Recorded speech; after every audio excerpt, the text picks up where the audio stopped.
옆에 있는 성도하고 인사합니다. 사랑합니다. 축복합니다. 한 번 더 인사하겠습니다. 새해 복 많이 받으세요. 우리나라는 새해를 두 번이나 지켜서 새해 인사를 두 번씩 합니다. 그것도 상당히 의미가 있는 것 같습니다. 어떤 철수라는 아이가 6살 된 아이가 아빠가 퇴근할 때를 기다렸다가 아빠가 퇴근하자마자 물어봅니다. 아빠, 기억이 뭐야? 그러니까 아빠가 그 얘기를 듣고서 우리가 지난 여름에 있잖아. 바닷가에 놀러 가기도 했고 거기서 수영도 하고 했잖아. 그것을 생각하는 것이 기억이야. 그랬단 말이죠. 그러니까 철수가 그 다음에 질문합니다. 그럼 니은은 뭐야? 그랬다는 거예요. 좀 썰렁했나요? 어느 책에 이런 말이 있습니다. 하나님께서 우리에게 주신 금이 세 가지가 있다는 것이죠. 세 가지 금은 황금, 소금, 지금이라는 거예요. 그럴듯한 이야기입니다. 근데 만약 이것 중에 하나를 택하라고 한다면 과연 무엇을 택할 수 있을까? 그런 문제죠. 황금, 소금, 지금. 여러분 그것을 그 셋 중에 한 가지를 택한다면 무엇을 택하시겠습니까?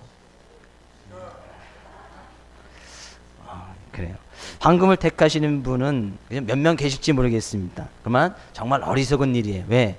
지금이 없다면 황금을 택해봐야 아무런 쓸데가 없는 거예요. 그 중에 가장 중요한 것은 바로 지금이란 말이죠. 하나님께서 지금 우리 이 시간 예배 시간 함께하고 계신 줄 믿습니다. 바로 오늘 시간 말씀을 통해요 주님께서 베풀으신 그런 귀한 은혜와 사랑이 이 시간 하나님께 신령과 진정으로 예배드리고 나가는 여러분 삶의 모습 가운데 함께하기를 주의 이름으로 축복을 드립니다. 고린도후서 6장 2절 말씀에는 이런 말씀이 있습니다.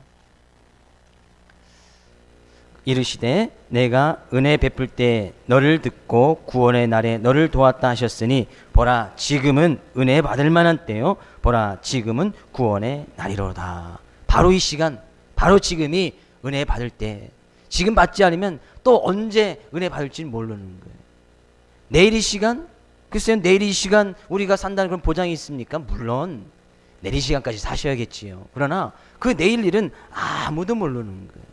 저희도 올해 한 해 떡국을 먹고 한 살 더 먹고 나니까, 그죠? 또 주일학교 때 제가 물어보니까 떡국 많이 먹어서 안 먹었대요. 나이 먹기 싫어서.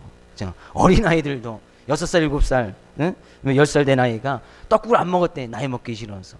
어린아이들도 떡국을 먹기 싫어합니다. 나이를 들기 싫어한다는 거. 그렇다고 나이가 안 먹습니까? 세월이 안 갑니까? 세월은 지나가게 됐단 말이죠. 그래서 성경 가운데서는 이 세월이라는 것을 너무나 짧은 것으로 비하는 것이 너무나 말해요. 우리 인생은 날아가는 화살과 같다. 안개와 같고 들에 피는 들꽃과 같고 얼마나 짧은 거예요. 그죠? 금방 지나간단 말이죠. 저도 벌써 제가 이렇게 나이를 먹을 줄은 꿈에도 생각을 하지 못했습니다. 20대는 전혀 생각하지 못했던 일이에요. 상상조차 하지 않았습니다. 20대 우리 30대가 오겠냐? 친구들과 놀면서 관계를 맺으면서 우린 결코 30대가 안 올 거야.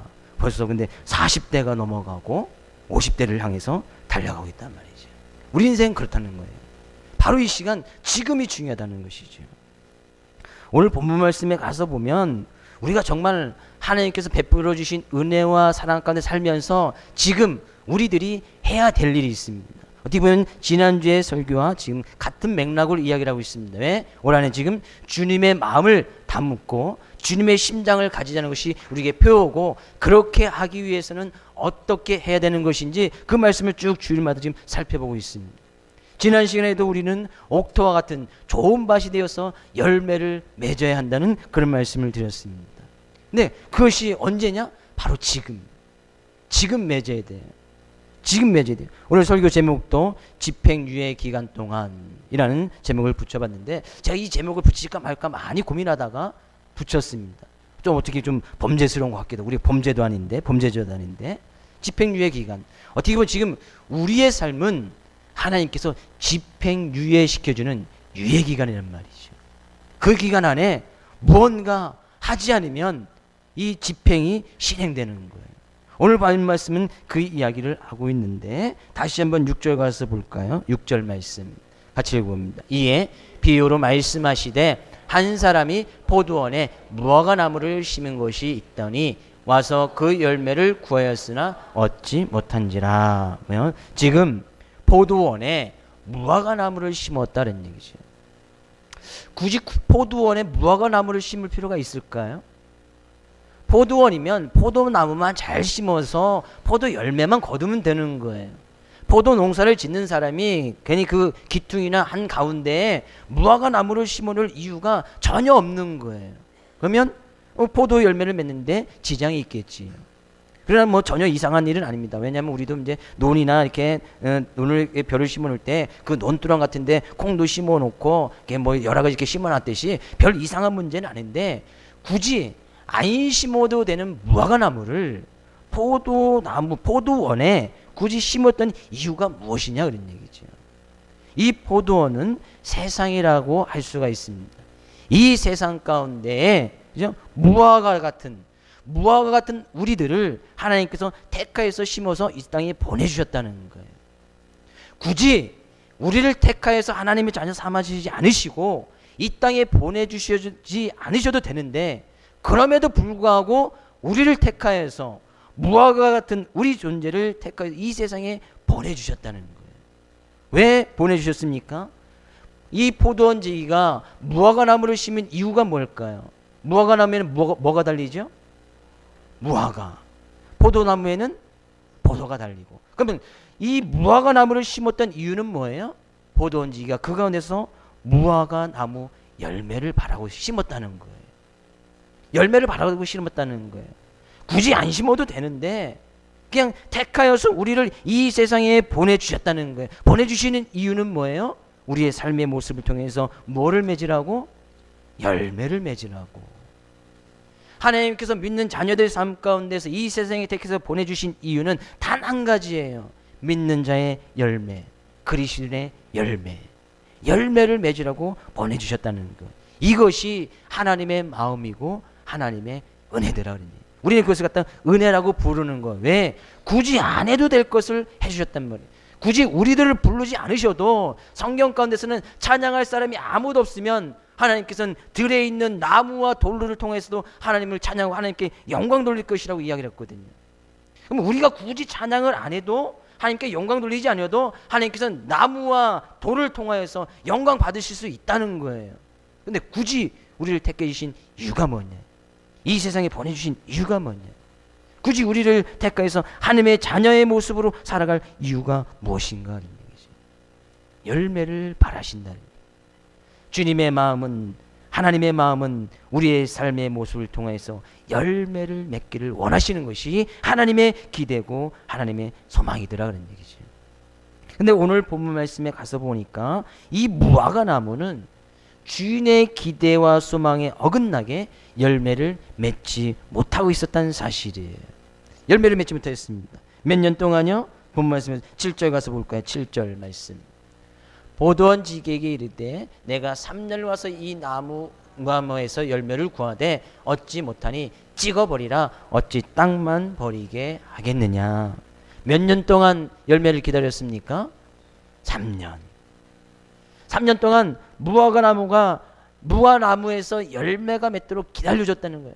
온갖 정성을 다해서 거름도 주고 동물로부터 보호하고 열매를 맺을 수 있는 갖가지 조건들을 잘 가꿔주고 열매를 맺어서 기다렸다는 거예요. 기다렸는데 이 포도원 나무에서 열매가 없었어요. 그러니까 그 포도원 주인이 와서, 포도원 주인은 하나님이라고 할 수 있겠죠. 이 세상에 택해 보여주신 하나님. 그냥 그 나무 찍어버려서 없애버려라. 찍어버리라는 것은 그냥 찍어버려서 완전히 그 뿌리째 뽑아서 완전히 파멸시켜버리는, 완전 땅까지 파서 그 나무를 자체 없어버리라는, 완전히 멸망시켜버리라는 것을 의미합니다. 뭐가 없으니까 그렇게 된다는 거예요? 열매가 없으니까. 하나님은 우리의 삶 가운데서 열매를 맺기를 원했지만 열매를 맺지 못하면 그런 결과가 올 수 있었다는 거예요. 왜? 이 열매 맺지 못하는 나무는 열매가 없음으로 인해서 그 무화과 나무 스스로 존재의 가치를 상실했을 뿐만 아니라 그동안 온갖 정성, 3년 동안 열매 맺기를 바라는 마음으로 거름도 주고 물도 주고 동물로부터도 보호하고 막 정성을 했던 것이 다 헛수고가 되고 말았기 때문이라는 거예요. 헛수고가 된 거예요. 열매를 구해, 다만 많은 열매를 구한 것도 아닙니다. 그냥 열매 맺기를 바라는 거예요. 열매 맺기만을 기대했는데 그 기대가 차지 않았기 때문에 그 주인은 그것을 찍어버려라. 또한 이 무화과 나무는 열매를 맺을 뿐만 아니라 다른 것에도 손해를 끼쳤습니다. 그러니까 왜 그것은 땅만 버렸기 때문이에요. 땅만 차지하고 있었단 말이에요. 그러면 땅만 차지하고 있었으면 그 자리에 포도나무를 하나 더 심으면 그만큼 더 열매가 많이 맺을 텐데 땅만 차지하고 있었던 거예요. 그러니까 전혀 존재 가치뿐만 아니라 그거에 대한 어떤 효용 가치가 하나도 없는 거예요. 열매가 하나도 없던 사실을 우리는 보아 알 수가 있습니다. 근데요, 중요한 것은 8절 말씀 가서 볼까요? 8절 말씀. 대답하여 이르되 주인이여 금년에도 그대로 두소서 내가 두릅하고 거름을 줄이니. 뭐요? 어떻게 보면 이 포도원 지기의 행위는 별 쓸데없는 모습이에요. 네? 내가 금년에도 좀 기다려 주십시오. 내가 그 주변을 다시 두릅하고 거름도 주고 열매를 맺을 수 있는 그런 환경을 만들겠다는 거예요. 근데 그 지나간 3년 동안에는 그렇게 안 했을까요? 했겠지요. 계속 거름 주고 열매 맺을 수 있도록 올해 안 맞네. 내년 더 정성을 더해서 거름을 주고 물도 주고 했을 거예요. 근데 똑같이 두릅하고 거름을 주고 그 열매를 맺을 수 있도록 하겠다는 거예요. 어떻게 보면 별로 효용이 없는 쓸데없는 일이겠지요. 그런데 금년에도 그대로 두소서.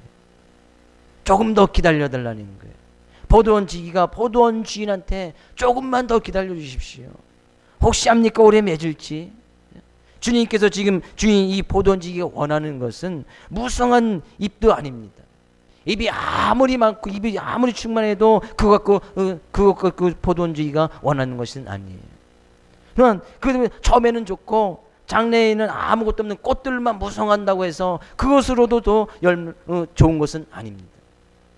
남들 보여주기에 피어지는 그 꽃 중요한 것이 아니라는 거예요. 단지 뭐가 필요한 거예요? 열매가 필요해요. 열매.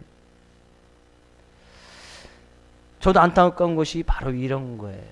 우리 모든 성도들이 신앙의 연륜이 깊어지고 믿음과 신앙을 생활할 수 있도록 하는 가운데서 점점점 그래서 삶 가운데서 열매가 맺혀지는 그런 모습.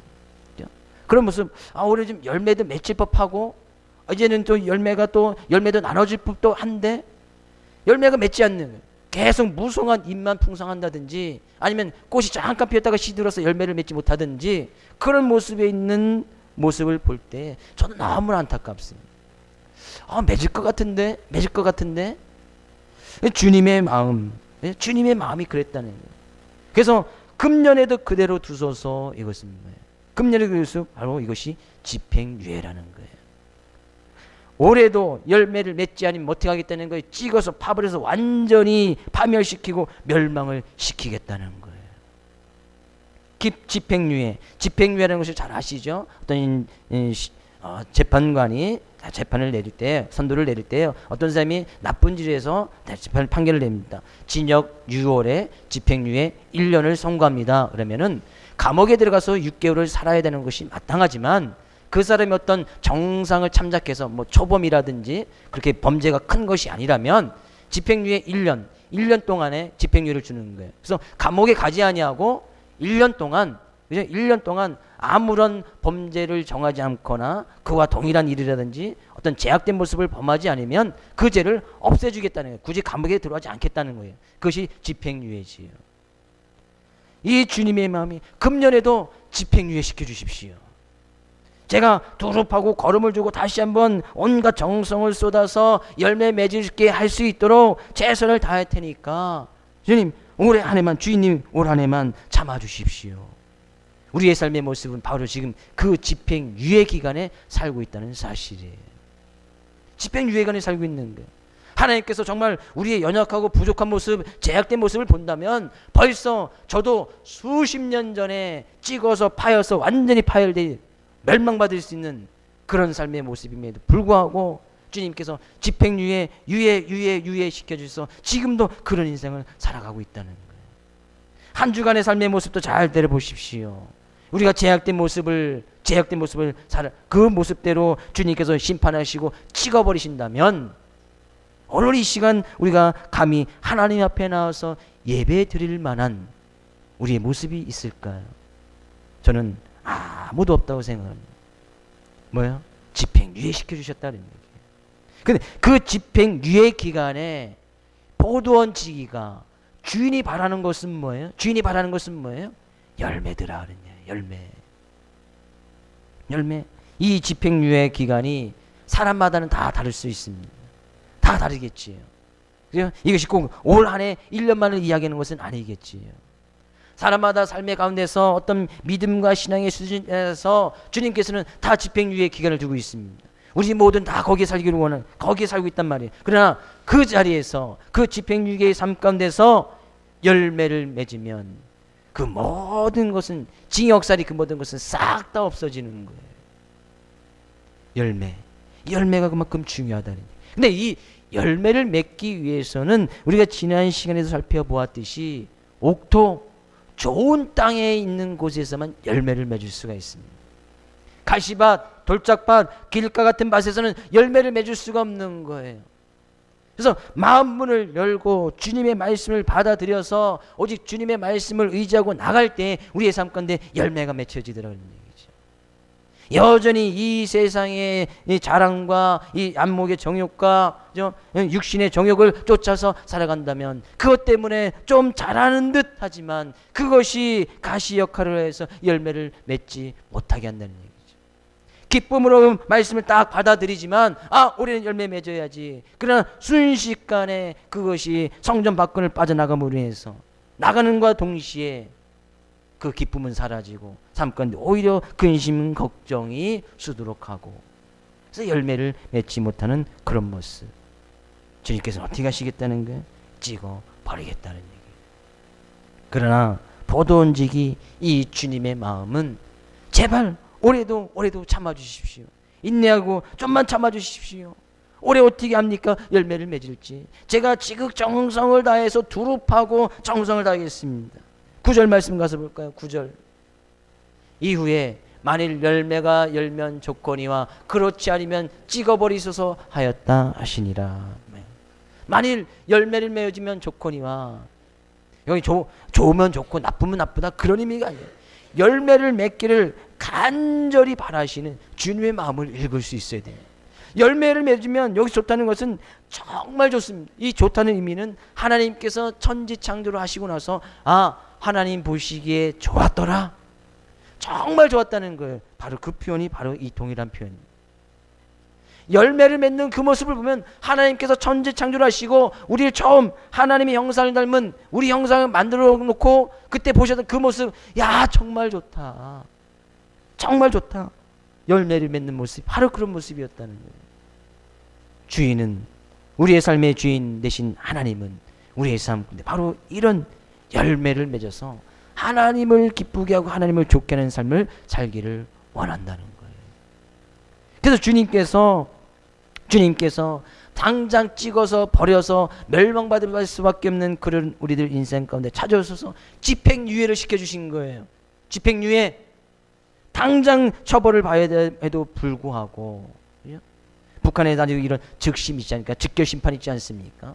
마음에 안 들어서 딱 심판 딱 내리면 그 자리에서 처형을 시키는 거예요. 얼마 전에도 뉴스를 통해서 그런 일들이 있었지 않습니까? 바로 마음에 안 들면 처형이에요.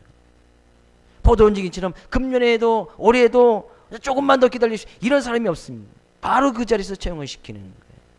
근데 주님께서는 그런 우리의 연약하고 부족한 모습을 알기 때문에 그 모든 것을 주님께서 친히 다 십자가의 상에서 감당해 주시고, 연약하고 부족하지 않습니까?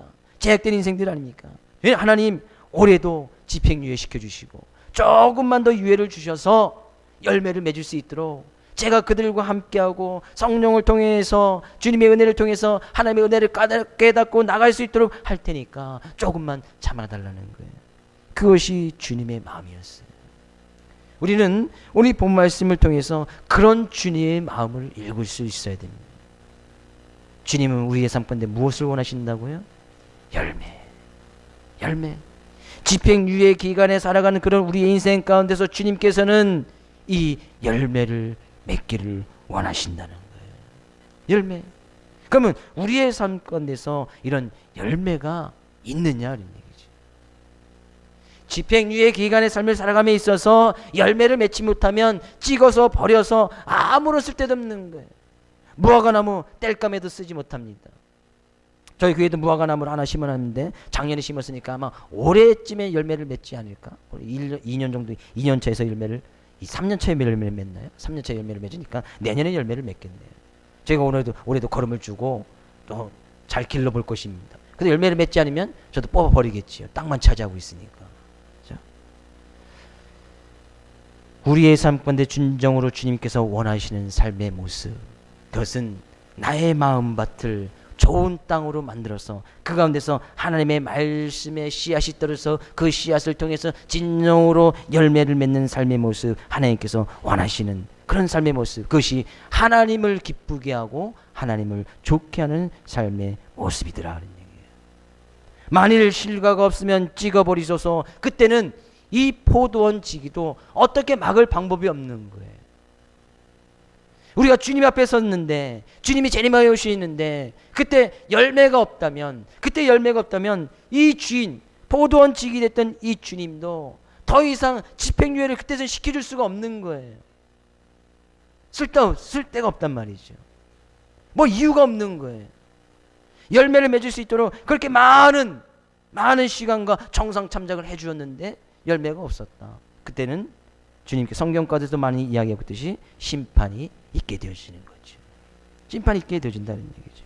우리는 우리의 삶의 모습 가운데 그런 심판이 두려워서 찍어서 버려서 판매를 받을 것, 그것이 두려워서 열매를 맺는 삶이 아니라 주님의 마음을, 본문 가운데 주님의 마음을 읽어서 주님께서 이렇게 해서 십자가를 지시고 나의 삶 가운데 집행일을 시켜주셨구나. 그 은혜 너무나 감사해서 은혜 감사의 삶을 살아가다 보면 열매는 자동적으로 맺을 수밖에 없는 거예요. 그것이 은혜지. 그래서 성경 가운데서는 은혜라고 이야기를 하는 거예요. 그래서 우리는 항상 주님의 은혜에 감사함으로 나갈 수 있어야 된다는 거예요. 우린 주님의 은혜에 얼마나 많은 감사의 열매를 맺고 있느냐 그런 얘기죠. 이 집행유예 기간은 사람마다 다 다르다고 했습니다. 빨리 열매를 맺어야 됩니다. 빨리 열매를 맺어야 돼요. 히브리서 6장 7절 8절 말씀 가서 볼까요? 히브리서 6장 7절 8절 말씀 같이 읽어봅니다. 땅이 그 위에 자주 내리는 비를 흡수하여 밭가는 자들이 쓰기에 합당한 차수를 내면 하나님께 복을 받고, 만일 가시와 엉겅퀴를 내면 버림을 당하고 저주함에 가까워 그 마지막은 불사름이 되리라. 뭐요? 그 땅에서 열매를 맺으면, 합당한 채소를 내면 열매를 맺는다는 거예요. 그러면 하나님께 복을 받고, 무화과나무가, 포도나무가 당연하게 그 포도나무에서는 포도나무 열매를 맺고 무화과나무에서는 무화과나무 열매는 것은 당연한 거예요. 그죠? 근데 그 열매를 맺으면 하나님께서 복을 주시겠다는 거예요. 그냥 열매 맺는 것이 당연한 건데 하나님께서 그 열매 맺는 그런 모습을 보고 복을 주시겠다는 거예요. 근데 만일 가시와 엉겅퀴를 내면 열매가 하나도 없는 삶을 이야기하겠지요. 저주와 그 마지막은 불사름이 될 것이다. 심판이 있게 되어질 것이라는 거예요. 열매를 맺는 것이 사람으로서, 하나님의 자녀로서 자녀다운 삶을 살아가는 것이 당연함에도 불구하고 그냥 그렇게 살아가면, 자녀다운 삶을 살아가면 하나님께서 복까지도 막 부어주시겠다는 거예요. 당연한 일을 했는데 복을 주시겠다는 거예요. 근데 그 당연한 일조차 하지 않으면 그 마지막은 심판과 불사람이 있게 되어진다는 얘기죠. 그때 가서는 포도원지기가 더 이상 막아줄 수가 없는, 중재 역할을 해줄 수가 없다는 거예요. 우리는 어떻게 보면 작년이나 올해나 똑같은 날을 살아가고 있습니다. 2월 2일. 작년에도 2월 2일이 있었고 올해도 2월 2일을 살아갑니다. 삶을 허락해 주시고 우리의 인생을 허락해 주시고 우리의 삶 가운데서 주님께서 오늘 하루도 살아갈 수 있도록 은혜와 어떤 힘과 능력을 허락하여 주시는 것은 주님께서 열매를 맺기를 간절히 원하시고 계신다는 사실인 거예요. 이 열매의 종류는 많은 것이 있겠지요. 성경에 가서 보면 사랑의 열매, 희락의 열매, 화평의 열매, 오래 참음의 열매, 자비의 열매, 양선, 충성의 열매, 온유의 열매, 절제의 열매. 이것을 성령의 열매라고 이야기를 하죠. 그런 열매뿐만이 아니라 전도의 열매, 기도의 열매, 또한 이웃 사랑하는 선교의 열매, 구제의 열매, 이런 열매들이 나의 삶 가운데서 주렁주렁 열매를 맺혀나가야 된다는 거예요. 많고 적음이 아니라 야 열매가 많았느냐 적었느냐? 아니, 열매를 맺히면 되는 거예요. 근데요, 중요한 것은 열매를 하나 맺히면 또 다른 열매가 또 생긴다는 거예요. 열매를요 하나를 맺으면 신기하게도 그 열매는 또 다른 열매를 맺습니다. 또 다른 열매를 맺으면 그 다음에 또 다른 열매를 맺는 거예요. 그럼 나의 삶 가운데서 열매를 하나 맺는 것이 중요한 거예요. 열매를 하나 맺으면 반드시 그거에 대해서는 또 다른 열매가 불어나게 돼 있고 열매를 맺을 수 있다는 얘기죠. 우리 옆에 있는 성도에게 이 얘기입니다. 올 한해 열매를 맺읍시다 이야기해 주세요. 다시 한번요, 반대편에 있는 성도님에게 전도의 열매를 맺읍시다. 기도의 열매를 맺읍시다. 사랑의 열매를 맺읍시다. 선교 구제의 열매를 맺읍시다. 나의 삶 가운데서, 교회의 삶 가운데서 맺어야 될 열매는 바로 거기에 다 들어있는 거예요. 나의 삶 가운데 선교의 열매를 하나 딱 맺어보십시오. 그러면 그거에 따라서 또 다른 선교 구제 열매들이 자동적으로 맺혀질 수밖에 없어요. 왜? 선교를 하려고 어떤 열매를 맺다 보면, 선교의 열매를 하다 보면 삶 가운데 필요한 것들이 많이 있거든요. 좀 참아야 되지, 손해봐야 되지, 또 어떤 또 금액적으로 한다면 또 헌금도 해야 되지, 뭐라도 하면 또 다른 열매가, 감사 은혜의 열매들이 자동적으로 맺혀질 수밖에 없는 거예요. 그래서 성경 가운데 이야기하는 그 열매는 어느 하나만 독불장군으로 딱 해서 맺혀지는 것이 아니라 그 열매를 맺기 위해서 많은 열매들이 있어야 그 열매가 비로소 온전해질 수 있다는 거예요. 저는 오늘 본 말씀을 통해서 주님의 마음을 좀 깨달으십시오. 주님의 마음, 우리의 삶 가운데 크신 은혜를 베풀어 주셔서 집행유예를 시켜주신 주님의 마음, 그 주님의 마음을 좀 깨달아서 그 은혜에 항상 감사함으로 나가고, 감사함으로 나간다면 나의 삶 가운데 열매가 맺혀질 수밖에 없는 거예요. 하나님께서 우리를 무엇 때문에 사랑해 주셔서 굳이 택하지도 않고 자녀로 불러주시지 않아도 됨에도 불구하고 왜 사랑해 주셔서 은혜 가운데 우리를 이 세상에 보내주셨느냐 이런 얘기예요. 주님께서 원하시는 건 다른 것이 없어요. 오직 열매를 맺는 거예요. 올 한해, 저는 올 한해 어째요? 올 한해가 끝나기도 전에 집행유예 기간이 끝나는 사람들이 있을 수도 있어요. 당장 오늘 안에, 이번 주 안에 열매를 한 가지씩 맺으십시오.